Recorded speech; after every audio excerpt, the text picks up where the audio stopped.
안녕하십니까. 성경 말씀 읽겠습니다. 히브리서 9장.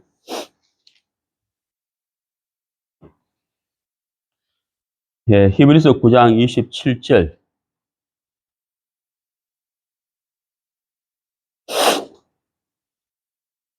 한번 죽는 것은 사람에게 정하신 것이요. 그 후에는 심판이 있으리니 이와 같이 그리스도도 많은 사람의 죄를 담당하시려고 단번에 들이신 바 되셨고 구원에 이르게 하기 위하여 죄와 상관없이 자기를 바라는 자들에게 두 번째 나타나시리라. 네. 네, 오늘은 우리가 예수님의 재림에 대해서 말씀을 나누도록 하겠습니다. 이제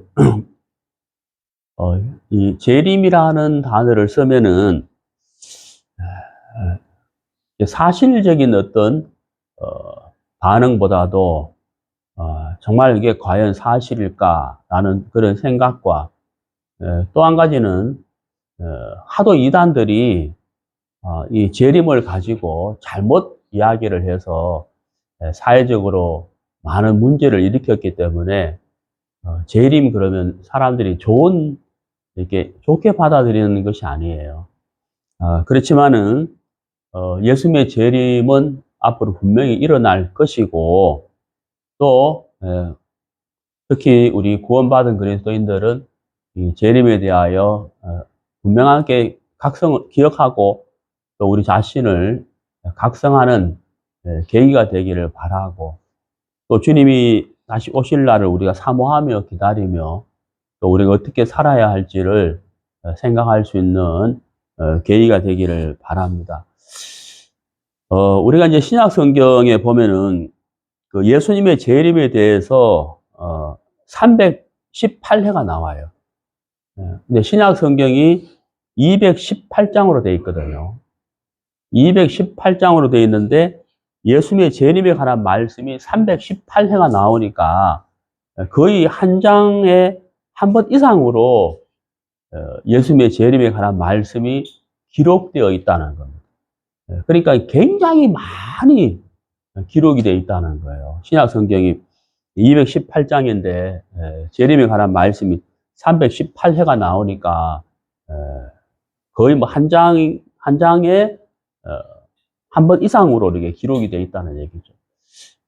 우리 신약 성경에 보면 이제 빌레몬서, 요한 2서, 요한 3서, 갈라디아서 요 4개 성경 외에는 다 예수님의 재림에 관한 말씀이 기록이 되어 있어요. 그래서 이제 갈라디아서, 빌레몬서, 요한 2서, 요한 3서에는 재림에 관한 말씀이 없습니다만은 그 외에 신약 성경에는 이 재림에 관한 말씀이 다 기록이 되어 있고 특히 사복음서에서는 예수님이 직접 재림에 관한 말씀을 20회에 걸쳐서 20번 정도, 20번이나 예수님께서 말씀을 이렇게 하셨다는 겁니다. 그렇다면 예수님의 초림도 너무너무 중요한 것이지만 재림도 굉장히 중요한 것이다 하는 것이죠. 이렇게 성경에 많이 기록이 되어 있다고 하는 사실은 예수님의 재림이 분명히 있다는 사실이고 또 너무나도 중요하기 때문에 이렇게 많이 기록이 되어 있다는 사실이에요. 그래서 우리가 예수님의 재림을 다시 한번 생각하면서 우리가 예수님을 기다리는 이 마음 자세 그리고 우리는 이 복음을 주위 사람들에게 전해야 된다는 사명을 다시 한번 생각을 해보도록 하겠습니다. 예수님의 이 초림과 이렇게 재림이 이렇게 있는데요. 우리가 구약 성경에 보면은 특히 이제 이사야 같은 성경을 읽어보면 한 구절에서 예수님의 초림과 재림이 같이 기록이 되어 있습니다. 그래서 우리가 이렇게 읽어보면은 좀 이게 이해가 안 가는 부분도 많고 좀 혼돈되기도 하고 한 구절에서 초림과 재림이 같이 기록이 되어 있으니까 좀 이렇게 좀 난해한 거예요.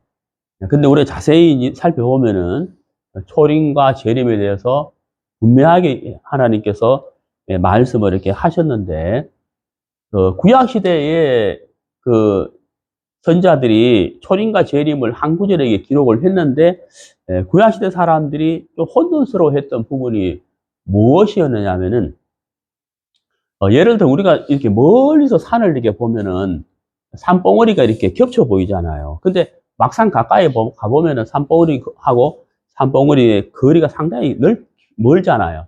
근데 멀리서 보면은 이게 가까이 겹쳐 보인다는 거죠. 그러니까 구약시대의 선자들이 멀리서 앞으로 일어날 일에 대한 그 초림과 재림을 이렇게 보다 보니까 마치 멀리서 산봉우리가 겹쳐 보이듯이 그렇게 이제 보였다는 거예요. 그래서 한 구절에 이제 초림과 재림이 기록이 되어 있습니다만은 초림과 재림은 분명한 차이가 있습니다. 우리가 아는 대로 예수의 초림은 2000년 전에 이스라엘 땅 베들레헴에서 태어나셨고 33년을 사시다가 십자가에 못 박혀 돌아가셨죠. 그리고 3일 뒤에 부활을 하셨는데 예수님의 초림은 인류를 죄에서 건져내기 위한 것이었어요.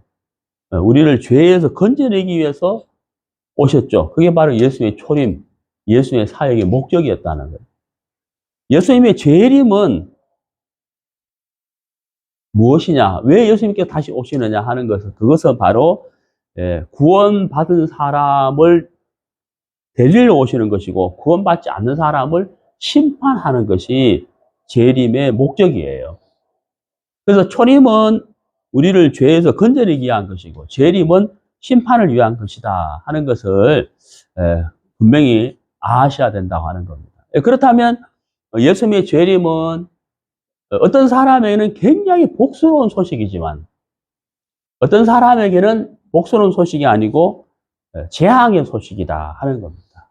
재앙의 소식이다. 그래서 우리가 이 부분을 잘 생각해서 모든 사람들이 예수님의 재림이 복스러운 소망이 되면 얼마나 좋겠어요. 근데 어떤 사람에게는 재앙이 된다는 거죠. 그래서 그런 사람이 없기를 이렇게 바라는 마음으로 또 우리 먼저 구원받은 사람들은 예수의 재림을 준비하는 마음으로 오늘 말씀을 같이 상고해 보도록 하겠습니다. 예수님께서 이제 재림하신다고 하는 것에 대해서 성경에서 많이 기록이 되어 있다. 제가 말씀을 드렸잖아요. 총 318회에 걸쳐서 기록이 되어 있습니다. 신약 성경에서. 그러면은 이제 이 예수님이 재림하실 때의 징조라는 게 있다. 예수님이 재림하실 때 재림이 가까워오면 어떤 징조들이 있는가? 여러 가지 징조들이 있습니다만은 오늘 먼저 네 가지로 간단하게 생각을 해보고 재림을 준비하는 우리 마음에 대해서 생각해 보도록 하겠습니다. 예수님의 재림이 가까웠다 하는 첫 번째 징조, 가장 분명하고도 정확한 징조가 뭐냐면 이스라엘의 회복이에요. 우리가 아는 대로 이 이스라엘, 팔레스타인 땅은 창세기 12장과 창세기 15장에 보면은 하나님이 아브라함에게 약속의 땅으로 주셨어요. 약속의 땅으로. 그 약속의 땅으로 주셨는데 그 이후에 이스라엘이 약 2500년이라는 시간 동안, 굉장히 긴 시간 동안 이스라엘이 나라를 잃어버리고 전 세계로 흩어져서 방황을 하게 됩니다. 그러다가 1948년 5월 14일 날 이스라엘이 독립을 하면서 팔레스타인 땅에서 이스라엘을 세우게 되죠. 2500년 동안 잃어버린 나라를 이렇게 찾게 되었어요. 그 사건은 전 세계 모든 사람들에게 굉장한 충격이었습니다. 왜냐하면 2500년 동안 잃어버린 나라를 다시 찾았다는 거 굉장히 놀라운 것이잖아요. 모든 사람의 기억에서 잊어버렸던 이스라엘이 1948년, 그것도 2500년이라는 시간이 지난 다음에 이스라엘 나라가 독립을 했다 하는 사실. 굉장히 놀라운 사실이거든요. 이것은 바로 예수님의 재림의 징조 중에 하나이다. 이 사건 하나만 하더라도 예수님이 재림하시기가 정말 가까이 왔다고 하는 사실을 성경은 우리에게 말씀해 주고 있다는 겁니다. 구약 성경 이사야서 11장을 보시겠습니다. 이사야서 11장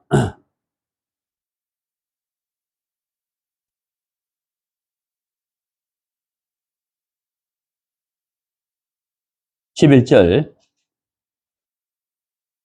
그날에 주께서 다시 손을 펴사 그 남은 백성을 아수르와 애굽과 바드로스와 구스와 엘람과 시날과 하맛과 바다 섬들에서 돌아오게 하실 것이라. 여호와께서 열방을 향하여 기호를 세우시고 이스라엘의 쫓긴 자를 모으시며 땅 사방에서 유다의 이산한 자를 모으시리니. 흩어져 있던 이스라엘이 다시 이렇게 돌아오게 된다. 잃어버린 땅으로 돌아오게 된다. 그것을 이사야 성경에서는 예언을 하고 있는 겁니다. 이게.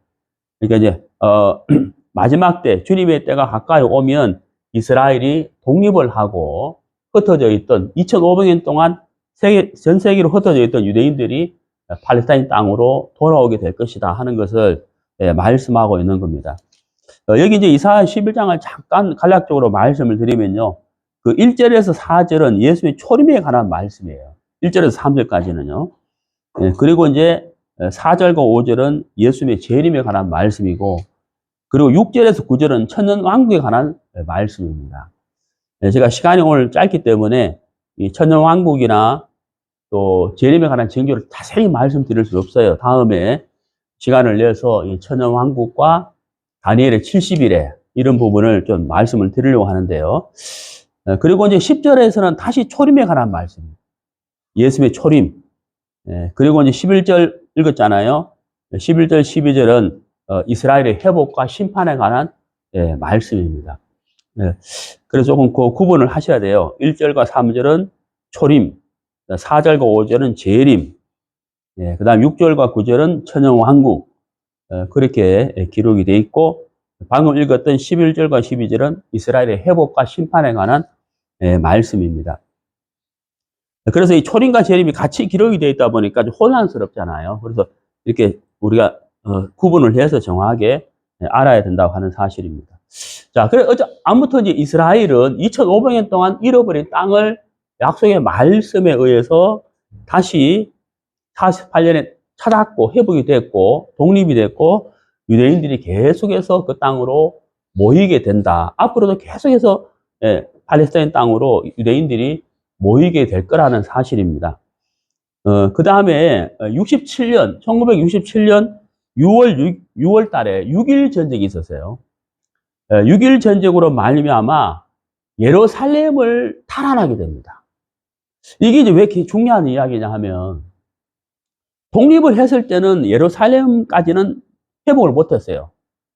근데 67년 6월 달에 6.1 전쟁으로 인해서 예루살렘을 찾게 돼요. 예루살렘을 탈환하게 되거든요. 이 예루살렘이라는 것은 유대인들에게도 굉장히 중요한 것이죠.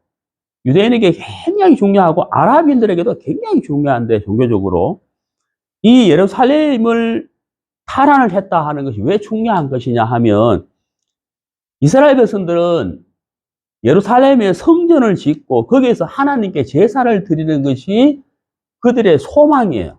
소망 중에 소망이에요. 근데 67년에 6월 달에 6.1 전쟁으로 인해서 예루살렘을 탈환함으로 인해서 거기에 성전을 지을 수가 있게 됐고, 지금 성전을 지을 준비는 거의 완벽하게 준비가 되어 있어요. 다만 아직 성전을 짓지는 않았다는 거. 지을 준비는 완벽하게 되어 있다는 거. 제가 이제 나중에 말씀을 드리겠습니다만은, 오늘은 시간이 없어서 말씀을 못 드리는데, 7년 대환란 때, 그러니까 예수님이 십자가에 못 박여 돌아가시고 부활하시고 나서 교회 시대가 열렸어요. 약 2000년 동안 교회 시대가 열려. 지금 우리가 교회 시대라 그럽니다. 그러다가 예수님께서 공중의 재림, 지상 재림이 아니고 공중 재림을 하실 때 구원받고 먼저 죽음을 맞이했던 자들이 살아나고, 예수님이 공중 재림할 때 이 땅에 구원받는 그리스도인이 들림을 받게 돼요. 그걸 휴거라고 합니다. 그러면 이제 들림을 받게 되고 나서 얼마 동안 시간이 지난 다음에 이 땅에 7년 대환란이 일어나게 돼요.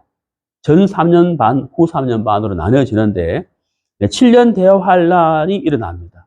그 7년 대환란 중에서 마지막 후 3년 반 동안 적그리스도가 성전에서 내가 하나님이다 하고 선포를 하게 돼요. 성전에서.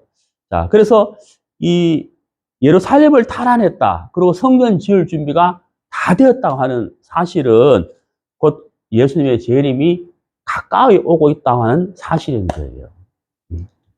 우리가 매스컴을 통해서 이런 이제 뉴스를 많이 봅니다만은 사실 이 일을 통해서 우리가 정말 예수님께서 가까이 오실 때가 됐다. 정말 재림이 임박했다는 사실을 우리가 생각을 해야 되는 거예요. 근데 우리가 이제 지금 이 시대를 살아가는 우리가 이런 부분에 대하여 민감하지가 않아요.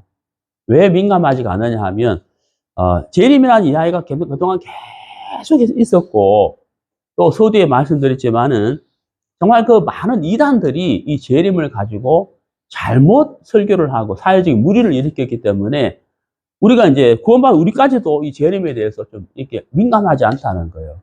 그러나 방금 말씀드린 두 가지 역사적인 사건을 통해서 예수의 재림이 굉장히 가까이 왔다고 하는 사실을 말씀을 드릴 수가 있습니다. 그 다음에 두 번째, 재림의 징조 중에 두 번째가 뭐냐면 도덕의 붕괴라는 사실입니다. 도덕의 붕괴. 자, 디모데후서 3장을 보겠습니다.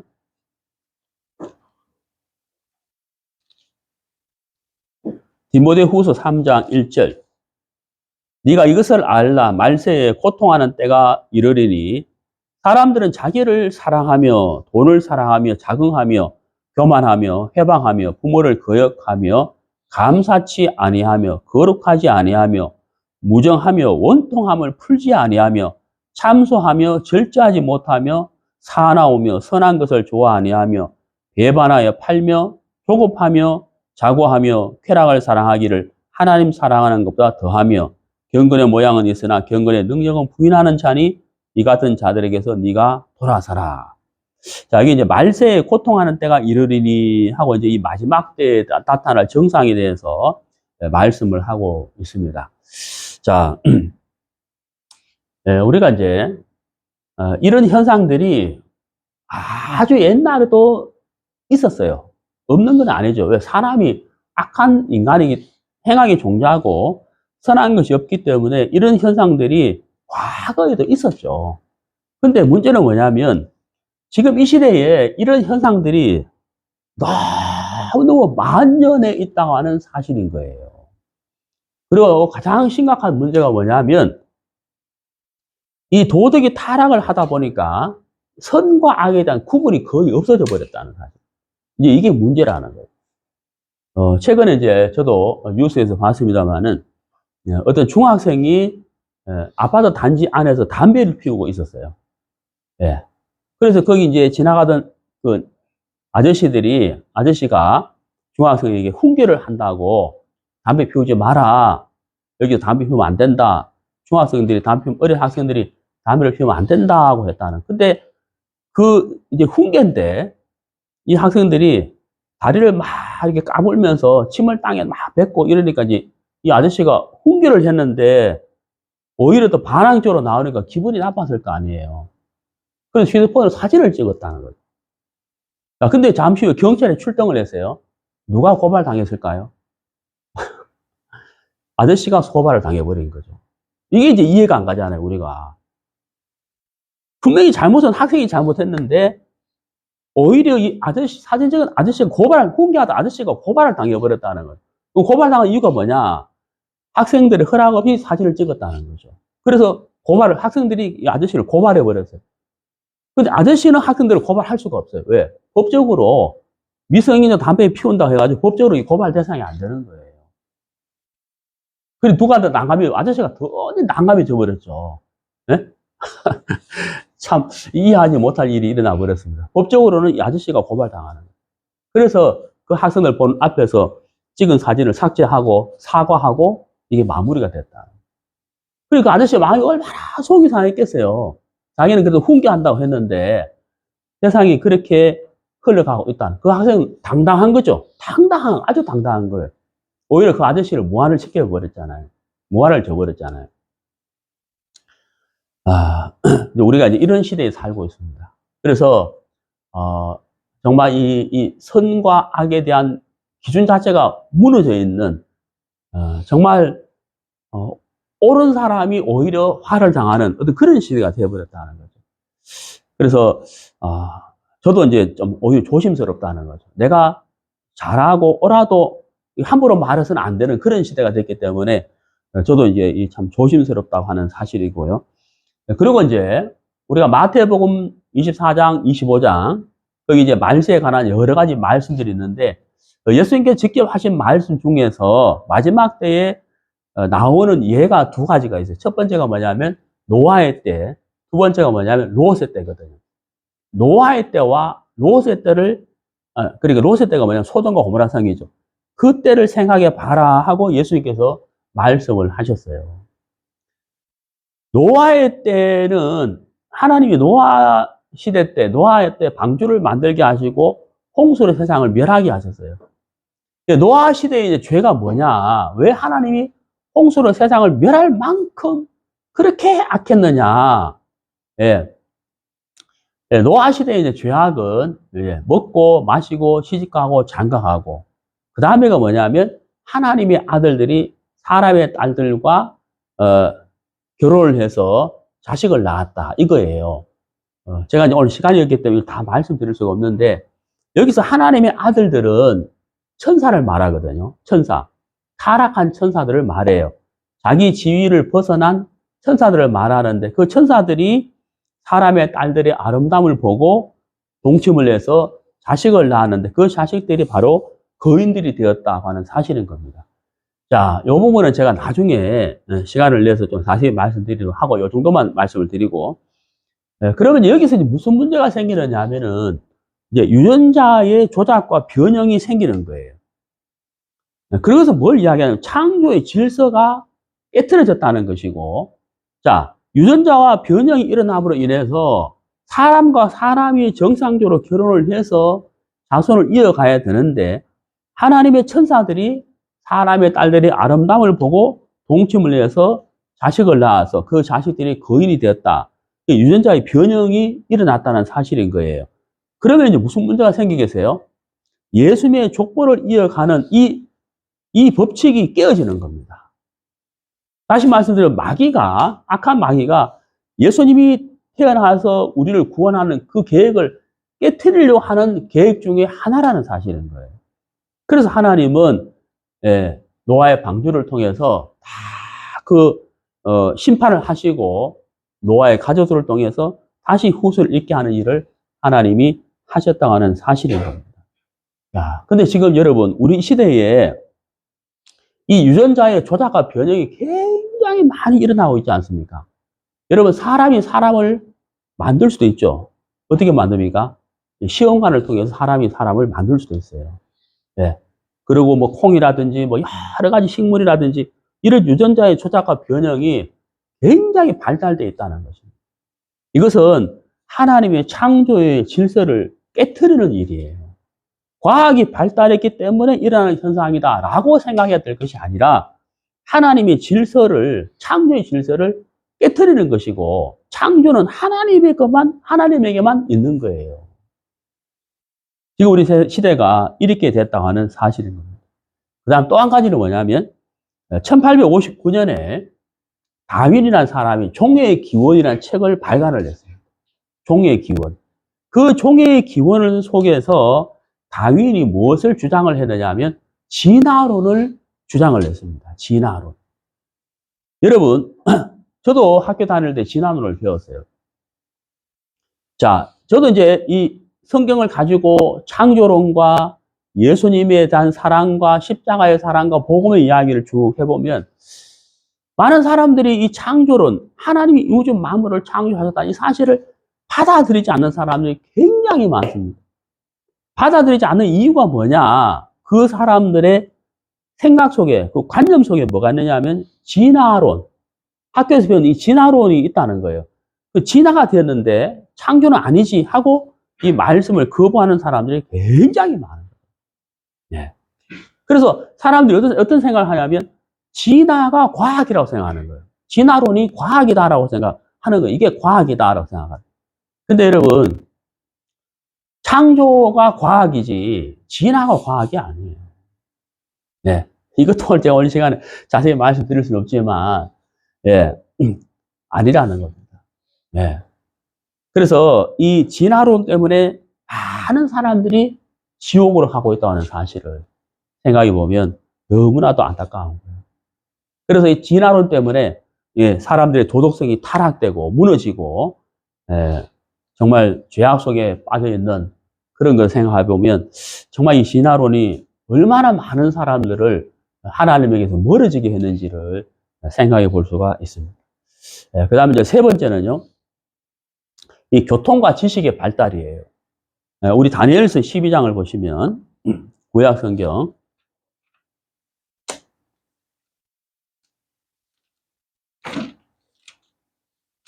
다니엘서 12장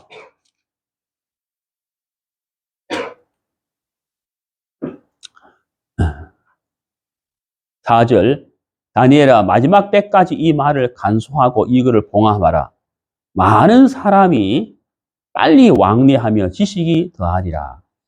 자, 마지막 때에 대해서 다니엘이 12장에서 하나님의 계시를 받아 말씀했어요. 기록을 했는데, 자, 마지막 때가 되면 사람이 어떻게 왕래한다고요?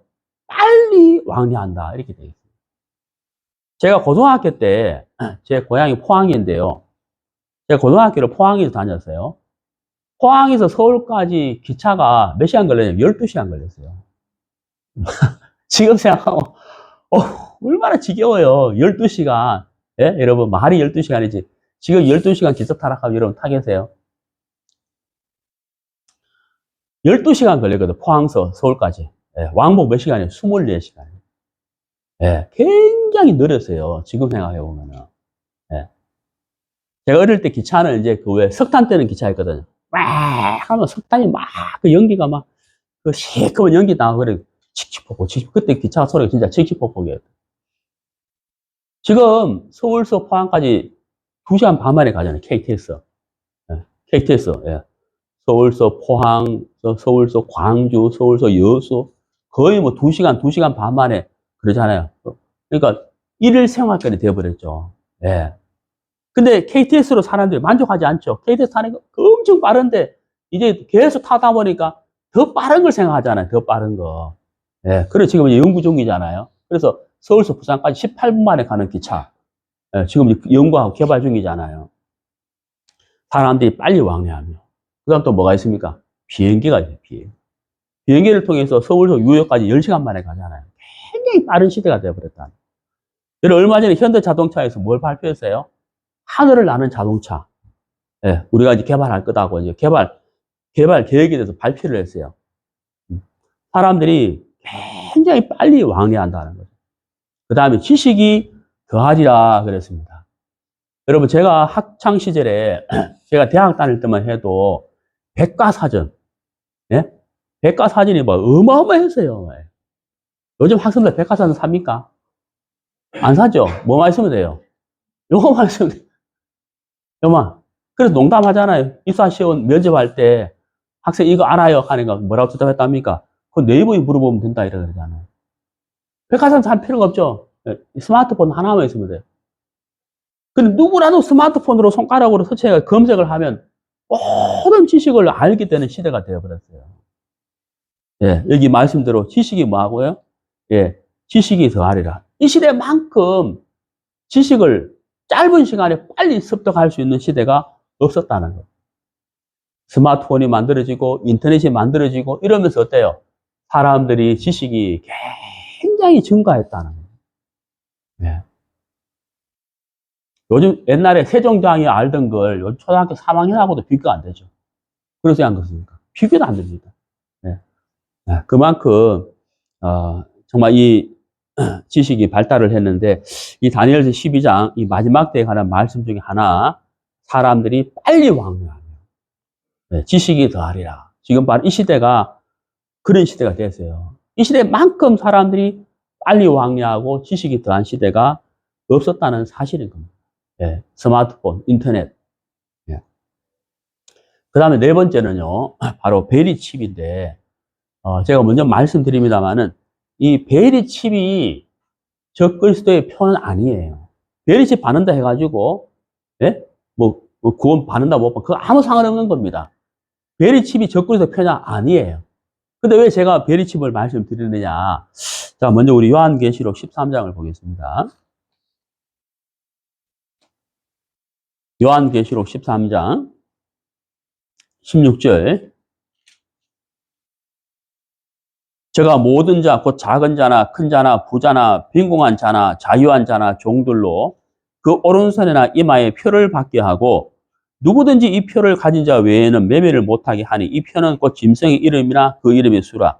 지혜가 여기 있으니 총명이 있는 자는 그 짐승의 수를 세어보라. 그 수는 사람의 수니 666이니라. 이렇게 됐는데 우리 개역 한글에는요. 사람의 수니 이렇게 됐는데 영어 킹제임스 성경에 보면 어떤 사람의 순위 이렇게 되어 있어요. 어떤이라는 단어가 들어가 있는데 정확한 번역으로 볼 때는 어떤이라는 단어가 들어가는 게 맞아요. 왜 그러냐? 이 666이라는 것은 사람의 수가 아니고요. 그러니까 이 사람의 수다 이렇게 하니까 모든 사람의 숫자로 오해할 수가 있는데 그게 아니고요. 적그리스도의 숫자예요. 여기 사람의 수가 아니고 어떤 사람의 수라는 거예요. 그 어떤 사람이 누구냐면 바로 사람이면서 하나님의 행세를 하는 적그리스도를 말하는 거예요. 적그리스도의 숫자의 표가 666이다 이런 뜻이지 모든 사람의 숫자가 666이다 이런 뜻이 아닙니다. 자, 이제 이게 무슨 말씀이냐면 제가 조금 전에 말씀드렸죠. 7년 대환란 말씀 잠깐 드렸는데 적그리스도가 사람들에게 표를 준다는 거예요. 표를 주는데 그 표를 사람이 오른손에나 이마에 표를 받게 한다라고 되어 있습니다. 근데 영어 킹제임스 성경에 보면은 그 in이라는 단어가 들어가 있는데 그러니까 피부 안 이런 뜻이에요. 이마나 오른손 안에 표를 받게 한다 이런 뜻입니다. 이 표가 구체적으로 어떤 표인지는 사실 지금으로서는 알 수가 없어요.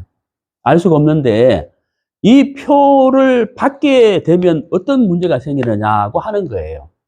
대부분의 사람들은 이 표가 없으면 매매를 못하게 된다라고 생각하는데 그 말도 맞긴 맞습니다. 근데 이 표를 받게 되면 매매를 못하는 것보다 더 큰 문제가 있어요. 그 더 큰 문제가 있는데 그게 뭐냐면 한번 찾아보시죠.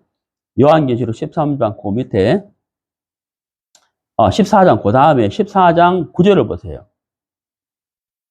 또 다른 천사 곧 셋째가 그 뒤를 따라 큰 음성으로 가로되 만일 누구든지 짐승과 그의 우상에게 경배하고 이마에나 손에 표를 받으면 그도 하나님의 진노의 포도주를 마시리니 이렇게 되어 있습니다. 자, 이 표를 받게 되면 하나님의 진노를 어떤다고요? 받게 된다. 이게 문제라는 거예요. 매매를 못하게 하는 것도 문제지만 더 큰 문제가 뭐냐면 하나님의 진노를 받게 된다는 사실입니다. 자, 그러면 이제 이 마지막 시대 때 7년 대환란 때 적그리스도가 이 표를 사람들에게 이제 받게 되겠는데, 자, 그러면 이제 아까 제가 이제 베리칩 관한 말씀, 베리칩이 그거 받는다 해서 휴거가 안 된다, 그거 받으면 지옥 간다, 뭐 이렇게 말하는 사람도 있는데 아니에요. 지금 우리가 소나 고양이나 개에게 이 칩을 주잖아요. 그리고 이제 어떤 회사에서는 사람들에게 이제 출근할 때 등록하기 위해서 이제 이렇게 베리칩을 받게 하잖아요. 칩을 받게 하잖아요. 지금 그렇게 하는 회사가 많지 않습니까? 우리나라에도 그렇게 하거든요. 그거는 여기서 말하는 적그리스도 표가 아니에요. 절대 아닙니다. 그거 받는다 해서 뭐 구원 받고 안 받고 천국 가고 아무 상관없는 거. 사람들이 그렇게 하는 일인데 아무 근거 없는 말이고. 근데 왜 제가 이 베리칩 이야기를 하냐면, 자, 베리칩을 통해서 사람들이 표를 받고, 베리칩을 받고, 표가 아니고 베리칩을 받고, 출근할 때 갖다 두면 편하고, 그 다음에 소가 어떤 소인지 인식을 할 수 있잖아요. 쉽게 인식할 수 있잖아요. 이게 사람들이 이 칩을 받는 것이 굉장히 편리하다는 인식을 점점 하게 돼요. 제 말 이해 가시죠? 아, 칩 받는 게 굉장히 편하네 하면서 칩 받는 게 편하다는 사실. 이렇게 사람들이 인식이 되고 우리 생활에 굉장히 가까이 오고 있다는 거예요. 생활화되어 간다는 거예요. 이렇게 시간이 흘러가다 보면 적그리스도가 그야말로 적그리스도의 표를 받게 할 때도 사람들에게 별로 거부감이 없어진다고 하는 사실인 거예요. 제 말 이해 가세요? 그렇죠. 서서히 이렇게 사람들에게 인식이 되어진다는 거예요. 그래서 이 베리칩이 등장을 하고 사람들이 그걸 사용하고 있다는 사실 자체는 그것이 적그리스도 표는 아니지만 적그리스도가 표를 받게 한다고 했기 때문에 이게 점점 가까이 와 있다는 사실입니다. 보편화된다는 거죠. 그 사람들이 쉽게 별 거부감 없이 받아들인다는 거예요. 제 말 이해가시죠? 네. 여러분, 코로나로 인해서 마스크를 썼잖아요. 처음에 마스크 쓸 때 굉장히 불편했잖아요. 지금 야외에서 마스크 쓰지 마라 해도 야외에서 다 마스크 쓰고 있잖아요. 네. 사람들이 어때요? 계속 접근이 되니까 이렇게 쉽게 보편화되어 버린다는 거. 그것처럼, 이 베리칩을 통해서 적그리스도가 표를 받게 할 때 사람은 별 거부 없이 받아들인다는 거. 제 말 알아듣겠죠? 베리칩 자체가 적그리스도 표는 아니라는. 하지만 마지막 때가 가까이 왔다고 하는 사실을 말씀드리는 겁니다. 자, 제가 이제 간략하게 4가지를 이제 말씀을 드렸는데, 아무튼 이제 예수님 오시기가 정말 임박해져 있다고 하는 사실인 거예요. 자, 그러면 우리가 어떤 자세로 살아야 할 것인가인 거예요. 정말 중요한 건 바로 이겁니다. 우리 어떤 자세로 주님 오시기까지 살아야 할 것인가 하는 겁니다. 그 부분에 대해서 좀 말씀드리고 싶은데, 자, 데살로니가 후서 2장입니다. 데살로니가 후서 2장 1절. 형제들아, 우리가 너희에게 구하는 것은 우리 주 예수 그리스도의 강림하심과 우리가 그 앞에 모임에 관하여 혹 영으로나 혹 말로나 혹 우리에게서 받았다는 편지로나 주의 날이 이르렀다고 동심하거나 두려워하거나 하지 아니할 그것이라. 자, 제가 서두에도 말씀드렸습니다만은 사람들이 예수의 재림 그러면 좋게 생각하는 사람이 없어요. 그리고 믿지도 않고. 왜? 너무나도 많은 이단들이 이걸 잘못 설명을 하고 사회적인 무리를 일으켰다는 거예요. 몇 년, 몇 월, 며칠 날 예수님 오신다고 해서 막 모여가지고 무리를 일으켰다, 막 재산을 바치고 또 가족 간에 불화가 일어나는 그런 일들이 인류 역사상 굉장히 많았다는 거죠. 그런 것처럼 데살로니가 후서 2장 1절 이 시대에도 요때에도 재림에 관해서 잘못 생각하고 그걸로 인해서 문제가 일어난 일들이 많았다는 거예요. 그때나 지금이나 거짓 교사들, 이단들이 많았다는 거예요. 여기 뭐라고 되어 있냐면 2절에 동심하거나 마음이 흔들리거나 두려워하거나 하지 아니할 그것이라 이렇게 되어 있잖아. 이게 무슨 말이에요? 예수님이 재림한다고 해가지고 사람들의 마음이 흔들리고 막 불안해하고 두려워하고 또 그것을 잘못 알고 이단들이 설치고 그래서 재산을 갖다 마치고 막 가정이 파탄되고 막 그런 일들이 예나 지금이나 많다는 거예요. 이건 우리 무슨 얘기냐? 무엇을 이야기하고자 하는 거냐는 거예요. 흔들리지 마라. 무슨 말이에요? 성경을 가지고 성경에서 말씀하시는 예수의 재림을 정확히 알고 그 재림을 맞이할 준비를 정확하게 성경적으로 해야 되는 것이지 이 말에 흔들리고 저 말에 흔들리고 그렇게 두려워해야 할 것이 아니라는 거예요. 정확한 성경으로 교리를 따라서 예수의 재림에 대한 알고 재림을 준비해야 된다. 이런 뜻이거든요. 자, 그 다음 보세요. 디도서 2장을 보세요. 그 뒤에 디모데후서 뒤에 디도서 2장 11절. 모든 사람에게 구원을 주시는 하나님의 은혜가 나타나 우리를 양육하시되 경건치 않은 것과 이 세상 정욕을 다 버리고 근신함과 의로움과 경건함으로 이 세상에 살고 복스러운 소망과 그 밑줄 거 보세요. 복스러운 소망. 우리의 크신 하나님 구주 예수 그리스도의 영광이 나타나심을 기다리게 하셨으니. 자, 예수님의 재림을 기다리는 사람들이 어떻게 살아야 할 것인가? 예. 경건치 않은 것을 버리고. 그래 돼 있죠? 그 다음 뭐예요? 이 세상 정욕을 버리고. 경건치 않은 것이 뭐예요? 죄악된 삶이잖아요.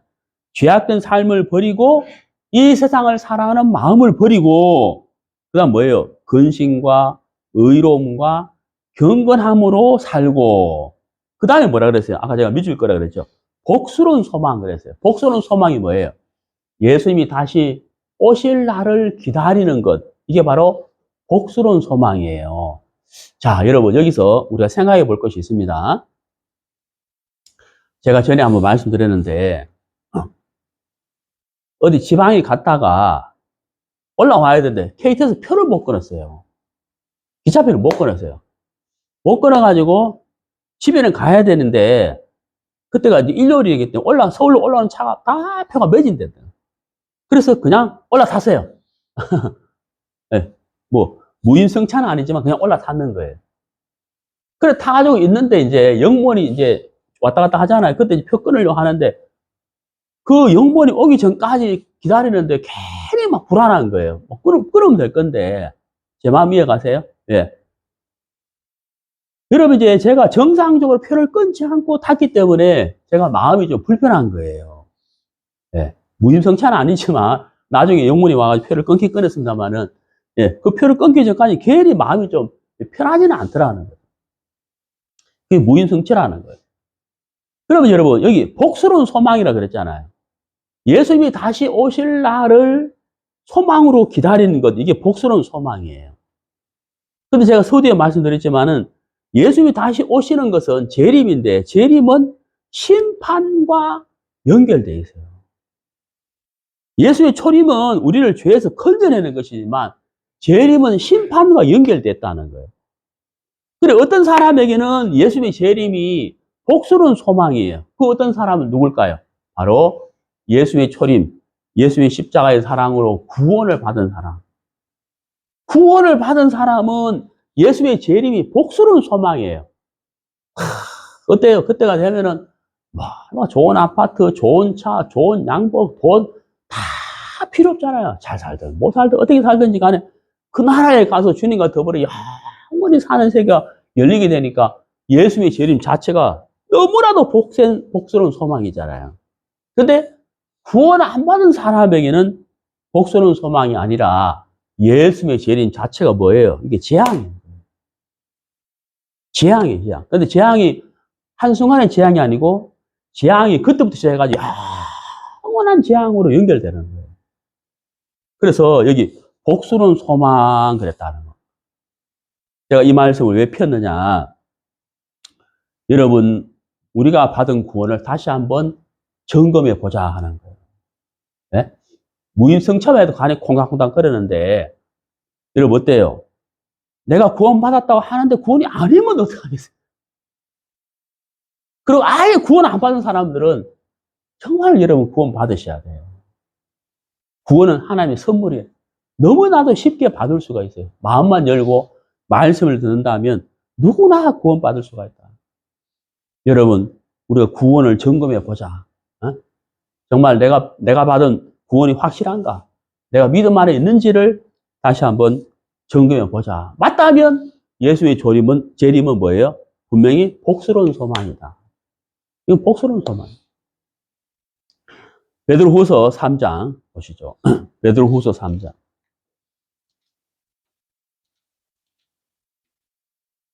베드로후서 3장 10절.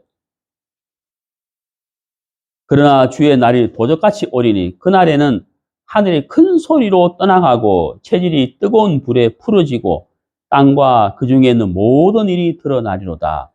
이 모든 것이 이렇게 풀어지리니 너희가 어떠한 사람이 되어야 마땅하뇨. 자, 이제 마지막 때가 가까이 오고 있는데 어떤 사람이 되어야 되느냐? 거룩한 행실과 경건함으로 하나님의 날이 임하기를 바라보고 간절히 사모하라. 거룩한 행실과 경건함으로 기다리라. 예수님이 다시 오실 날을 사모하라. 이렇게 되어 있죠. 그 다음에 그날에 하늘이 불에 타서 부러지고 체질이 뜨거운 불에 녹아지려니와 우리는 그의 약속대로 의에 거하는 바 새하늘과 새 땅을 바라보도다. 여기 우리는 그의 약속대로 이렇게 되어 있잖아요. 구원받은 그리스도를 말하는 거예요. 그러므로 사랑하는 자들아 너희가 이것을 바라보라니 주 앞에서 점도 없고 흠도 없고 평안 가운데서 나타나기를 뭐라고요? 힘써라. 이렇게 되어 있죠. 마음대로 살아라가 아니에요. 마음대로 살아서는 안 된다는 거죠. 힘쓰라 그랬죠. 예. 주님과 서는 그날을 생각하면서 거룩과 행실과 경건함으로 살기를 힘써라 이렇게 돼 있다. 자, 그 다음에 디모데후서 4장을 보시죠. 디모데후서 4장 7절.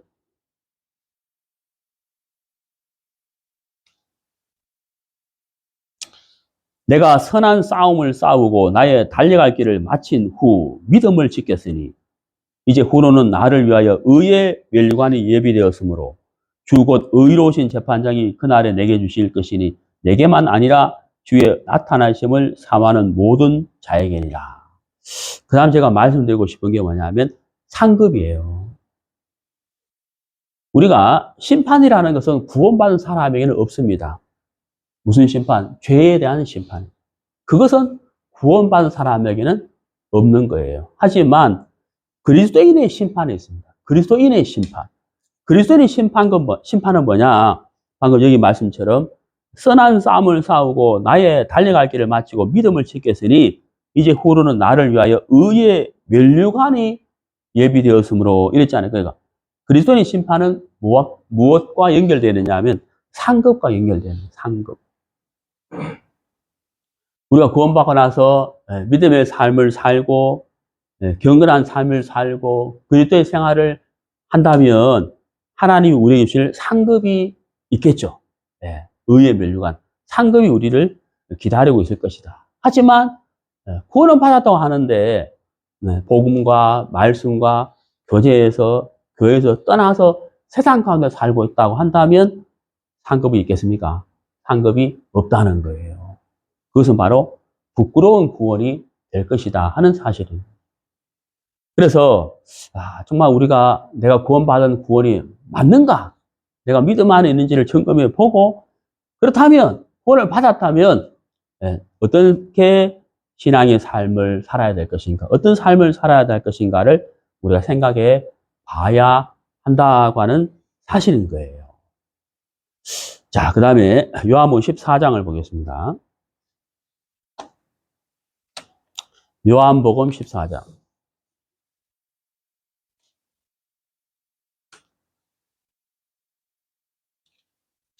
요한복음 14장 1절. 너희는 마음에 근심하지 말라. 하나님을 믿으니 또 나를 믿으라. 내 아버지 집에 거할 곳이 많도다. 그렇지 않으면 너희에게 일렀으리라. 내가 너희를 위하여 처소를 예비하러 가노니. 가서 너희를 위하여 처소를 예비하면, 자, 처소를 예비하면, 거기 믿을 거 보세요. 처소를 예비하면, 거기 믿을 거 보시고, 그 다음에 내가 다시 와서, 자, 처소를 예비하면, 그 다음 뭐라 되어 있어요? 내가 다시 와서, 이렇게 돼 있잖아요. 이게 무슨 말이에요? 예수님이 십자가에 못 박혀 돌아가시고, 사흘 뒤에 부활하셨어요. 그리고 이 땅에 잠시 계시다가 승천하셨죠. 그리고 하나님 보좌 우편에 살아 계시죠. 자, 그분이 다시 오세요. 그러면 예수님께서 승천하셨잖아요. 왜 가셨죠? 뭘 하기 위해서? 처소를 예비하기 위해서. 처소를 예비하기 위해서 가셨다는 거예요. 그 처소가 예비되면 다시 와서 이렇게 됐잖아요. 그게 뭐예요? 재림이란 말이에요. 재림. 공중재림과 지상재림이 있죠. 네? 재림하신다. 다시 오신다는 거예요. 처소. 자, 요걸 좀 이해하기 위해서 우리 마태복음 25장을 보겠습니다. 마태복음 25장.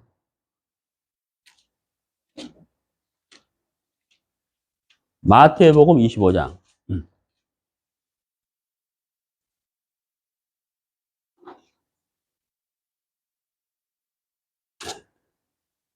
1절.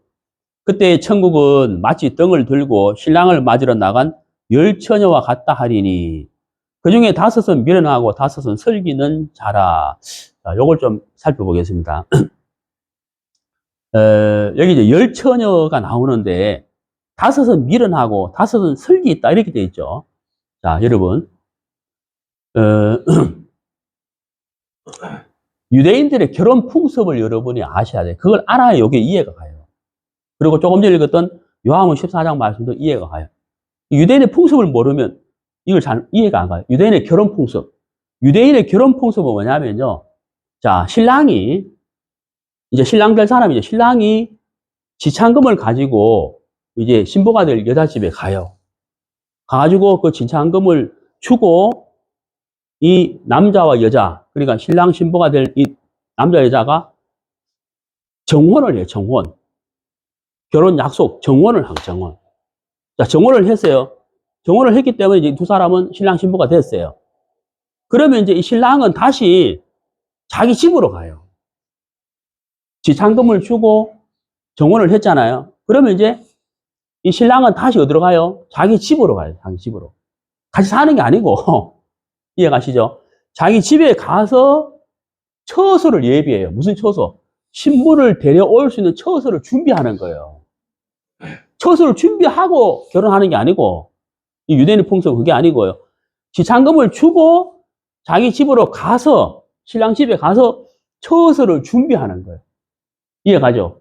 그럼 뭐 6개월이나 1년이 지난 다음에 처소가 다 준비되잖아요. 그러면 이제 이 신랑이 들러리들을 데리고 신부를 데리러 가는 거예요. 이해갑니까? 그 여기 열처녀는 뭐냐면 들러리. 신부가 아니에요. 이해갑니까? 신랑을 기다리는 신부가 아니고 들러리들이에요. 그러면 이제 이 신랑이 신부를 데리러 가잖아요. 그럼 신부 입장에서는 신랑이 언제 올지 알 수 있어요, 없어요? 모른다는 거예요. 제가 이해가죠? 이 유대의 풍습, 이걸 잘 이해하셔야 돼요. 성경이 이해가 가요. 그 신부 입장에서는 신랑이 언제 올지 모르잖아요. 그러니까 계속 신랑을 기다리잖아요. 오늘 오시려나, 내일 오시려나, 난 12시에 오시려나, 밤 1시에 오시려나, 언제 올지 모른다는 거예요. 계속 기다리는 거예요, 신부는. 무슨 말 이해가죠? 그러니까 신부는 어떤 마음으로 살아야 돼요? 신랑이 뭐 어떤지 말든지 내 마음이지 내 편하게 사는 거지. 지 오시면 오겠지. 이게 아니고, 신부는 어떤 마음으로 살아야 돼요? 신랑을 기다리는 사모하는 마음, 언제 오실까 하는 마음으로 기다리는 게 신부의 자세인 거예요. 이해가세요? 여기 일천이는 바로 신부가 아니고 그 들러리들을 말하는 거예요. 자, 그러면 이제 다시 보세요. 요한복음 14장에 처소를 예비하러 간다 있잖아요. 이게 바로 유대인의 풍습에 맞추어서 예수님이 말씀을 하신 거란 말이에요. 제 말 이해가세요? 그럼 신부가 뭐예요? 구원받은 그리스도인 교회가 신부잖아요. 우리 예수의 신부란 말이에요. 그 예수님이 우리하고 정혼을 하셨죠. 뭘로요? 예수님의 피로 우리를 샀단 말이에요. 이게 정혼이에요. 이해가시죠? 그 정혼한 다음에 신랑이 자기 집에 가 처소를 예비하고 나서 신부를 데려온다 그랬잖아요. 그 예수님도 예수님의 피로 우리를 샀어요. 우리가 신부가 됐단 말이에요. 약속을 했어요. 무슨 약속? 내가 처소를 예비한 후에 데리러 올게라고 약속하시고 성취하셨단 말이에요. 예수님이 아직 안 왔잖아요. 우리는 뭐예요? 신부. 신랑을 기다리는 신부잖아요. 그럼 우리 어떻게 살아야 돼요? 오든지 말든지 이게 아니고 어떻게 살아야 돼요? 신랑을 기다리는 신부처럼 살아야 되잖아요. 제 말 이해가요? 근데 이제 구원받은 사람이 세상에 가서 막 세상과 작게 살고 복음과 말씀에 관심도 없고 성경도 안 읽고 기도도 안 하고 교제도 없고 전도도 없고 막 근데 세상에 파묻혀서 산다. 신랑이로 딱 하는데 가서 미련한 신부들이 신부가 처녀들이 뭐 했다고요? 졸며 잤다는 거예요. 그럼 이 어떻게 되겠어요? 이 덜러리들이 어떻게 되겠어요? 부끄러운 거예요.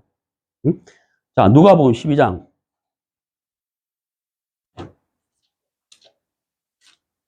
누가복음 12장. 35절. 허리에 띠를 띠고 등불을 켜고 서 있으라. 너희는 마치 그 주인이 혼인집에서 돌아와 문을 두드리면 곧 열어주려고 기다리는 사람과 같이 되어라.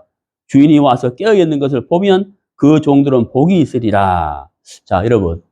아까 제가 말씀드렸다 말았는데 신랑이 지참금을 주고 신부와 정혼을 하고 자기 집에 와서 처소를 예비하잖아요. 처소가 예비되면 신부를 데리러 가서 신부를 데리고 신랑 집에 오거든요. 그러면 요즘 말하면 신혼집이죠. 그 신혼집에서 신혼방에서 7일 동안 살아요. 신혼방에서. 그러면 이 7일 동안 방에 있는 동안에 밖에서는 7일 동안 뭐 하냐면 잔치를 해요. 혼인예식 잔치 축하하는 잔치를 하거든. 잔치하는 동안은 신부는 나오지 않아요. 잔치가 다 끝나면 신부가 그때서야 잔치하는 사람들이 와서 자기 얼굴을 보여주는 거예요. 이해가세요?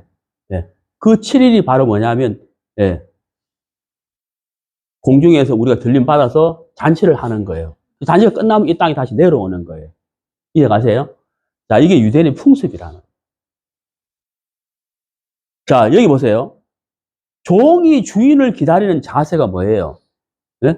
주인이 언제 올지 모르고 혼인집에서 돌아와 문을 두드리면 언제 돌아올지 모르는 거예요.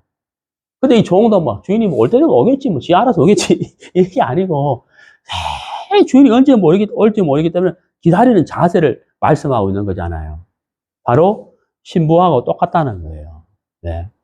그래서 자 우리가 바로 예수의 신부인데 교회 우리가 그리스도인 교회 곧 예수의 신부잖아요. 우리 신랑을 기다려야 된다.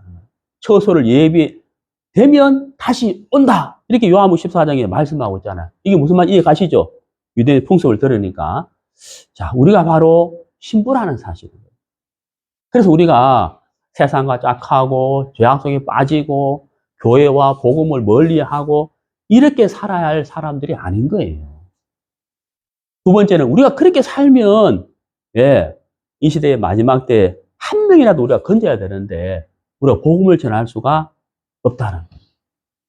자, 제가 사실은 오늘부터 이 복음 시리즈를 말씀을 드리려고 했어요. 근데 이 말씀을 드리기 전에 이 재림에 관한 말씀 먼저 드려야 되겠다 싶어서 오늘 재림에 관한 말씀을 드리는 겁니다. 제가 다음 주부터 복음 산책이다 하는 제목으로 하나님과 인생, 죄, 심판, 복음에 대해서 말씀을 드리려고 합니다. 제가 왜 이런 마음을 가졌느냐. 정말 제가 최근에 성경을 읽으면서 복음을 다시 한번 전해야 되겠다. 왜냐하면 정말 이 마지막 때가 가까이 왔는데 한 사람이라도 정말 구원받기를 바라는 마음, 정말 이렇게 방송을 통해서든 한 명이라도 건져야 되겠다는 이 마음이 제 마음에 막 일어나서요. 그래서 다음 주부터 이 복음 시리즈를 하려고 합니다. 그래서 여러분 같이 기도해 주시고요. 정말 이 복음 시리즈를 통해서 정말 한 사람이라도 구원받는 그런 은혜가 나타나시게 되기를 바랍니다.